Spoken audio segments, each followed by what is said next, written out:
बिस्मिल्लाहिर्रहमानिर्रहीम। अस्सलामुअलैकुम। मैं हूं सना और अपने चैनल मनो सलवा इजी कुकिंग विद सनाज़ माम में आप सबको वेलकम करती हूं। तो आज बता रही हूं मैं रमज़ान के हवाले से मज़ेदार सालन, जो कि देखने में तो बहुत खुशनुमा है, लेकिन ये बहुत हल्की मसालों के साथ हम तैयार करेंगे। मिर्ची इसमें बहुत कम होगी क्योंकि हम इसको सहरी में सर्व करेंगे। तो ये बेहद लजीज सालन होगा और ये बिल्कुल भी तबीयत में भारीपन नहीं करेगा। तो वीडियो अच्छी लगे तो लाइक कीजिएगा और चैनल पर पहली बार आए हैं या अभी तक चैनल सब्सक्राइब नहीं किया तो जल्दी से सब्सक्राइब करके बेल के आइकन को ऑन कर लीजिएगा। यहाँ पर प्याज ली है मैंने 3 अदद और इसके बाद मैंने इसको फ्राई कर लिया था।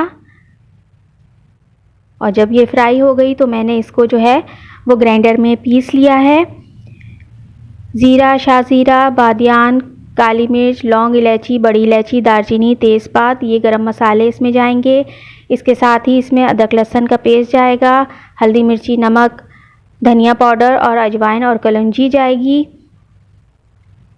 चिकन सबसे मेन आइटम है, ये जाएगा और लौंग इलायची हम एंड में डालेंगे, तो मैं बताऊंगी कब डालेंगे। तो वीडियो पसंद आए तो लाइक कीजिएगा और सब्सक्राइब कर लीजिएगा जल्दी से और बेल के आइकन को भी ऑन कर लीजिएगा, ये टोटली फ्री है।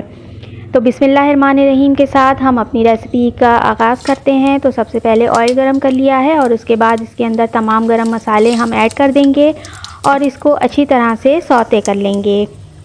तो जब गरम मसालों की खुशबू आने लगेगी तो इसके बाद हम प्याज का पेस्ट जो है वो इसमें शामिल कर देंगे और इसको भी जो है 1-2 मिनट हम अच्छी तरह से भून लेंगे इसके अंदर, ताकि प्याज का जो है वो कच्चापन दूर हो जाए मज़ीद और इसका पानी भी थोड़ा सा कम हो जाए।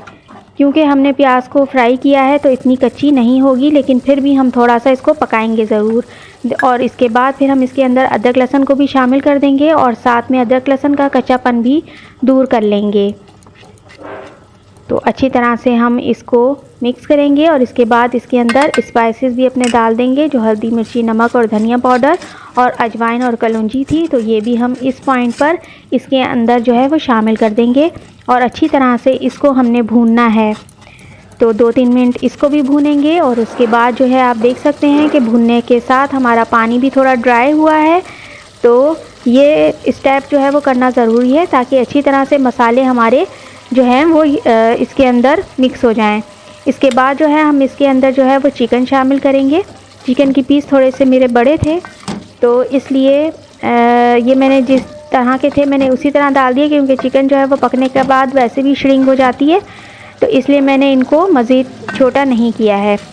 तो ये हम इस तरह से करने के बाद इसको अच्छी तरह से भूनेंगे ताकि ये भी जो है वो हमारी अच्छी तरह से पके और मसाला बिल्कुल हमारा ड्राई हो गया है। तो यहाँ पर हम जो है वो कश्मीरी लाल मिर्च का इस्तेमाल करेंगे, क्योंकि हमने शुरू में मसाले जो हैं वो कम मिर्चों के साथ मतलब ऐड किया है। तो यहाँ पर खुशनुमा सालन को दिखाने के लिए के अंदर कश्मीरी लाल मिर्च का इस्तेमाल कर रहे हैं। तो इस तरीके से हम इसको भी 1 मिनट जो है वो भून लेंगे अच्छी तरह से और इसके बाद हम वाटर डाल देंगे। जितना भी हमें जो है वो शोरबा इसके अंदर चाहिए हम उसी हिसाब से इसके अंदर पानी को ऐड करेंगे। साथ में हम अपने सालन में जोश भी आने देंगे और साइड में जो भगोने के लगा हुआ है उसको भी हम स्पैचुला की मदद से जो है वो साफ़ कर लेंगे ताकि हमारा नीट जो है वो भगोना नज़र आए। तो सफाई का बहुत ज़्यादा ख्याल भी रखना होता है ताकि हमारी चीज़ जो है वो अच्छी दिखे। तो इसके साथ ही इसके अंदर जो है वो जोश आने देंगे और इसके बाद जो है हम आगे मज़ीद काम करेंगे इस सालन के अंदर। तो देखें इसके अंदर जोश आ गया है, तो यहाँ पर जो है वो हम हरा धनिया, हरी मिर्चें, पुदीना ये सब डाल देंगे इसके अंदर, ताकि हमारा सालन जो है वो साथ में खुशबूदार भी बने, क्योंकि हरा धनिया डालने से बहुत अच्छा होता है। तो इसके साथ ही हम इसके अंदर इलायची और लौंग जो मैंने आपको दिखाया था शुरू में वो भी कूट के डाल देंगे।